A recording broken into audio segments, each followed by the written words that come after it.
questions from Twitter, and we had a question from @LisaLucy5111, and she asked this, Charles, and I'll put it to you. Will POTUS, President of the United States' message last night, resonate with the average American? Will they understand the wish list requires spending? Well, I don't think it's going to resonate. I think if the inaugural address was a philosophical ode to a hyperactive leftist government, the State of the Union was a programmatic expression of exactly that.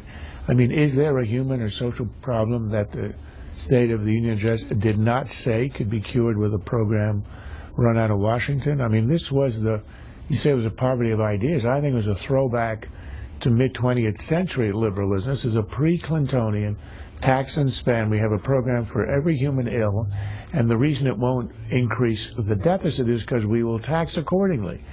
I mean, it is true in a way that Obamacare isn't adding to the deficit. The reason is it's going to cost $1.3 trillion according to the CBO over 10 years, but he's going to increase taxes by a little bit more. So yes, it'll actually decrease the deficit. It used to be called tax and spend liberalism, but after losing time and time again in the 80s and early 90s to Republicans, Democrats have decided to change the language. You don't tax anymore, it's all revenues, and you never spend, you only invest. And this is the Obama message, and I think there was one of the major papers today had this interpretation of last night's address saying that it signaled we're moving away from austerity into an era of balance. As if Obama has ever been the herald of austerity.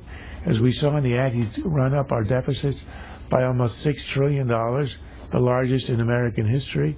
So we have had the spigots open, the Federal Reserve and the Treasury still stuck in the worst recovery, and now he's shifting into more spending. I think it's utterly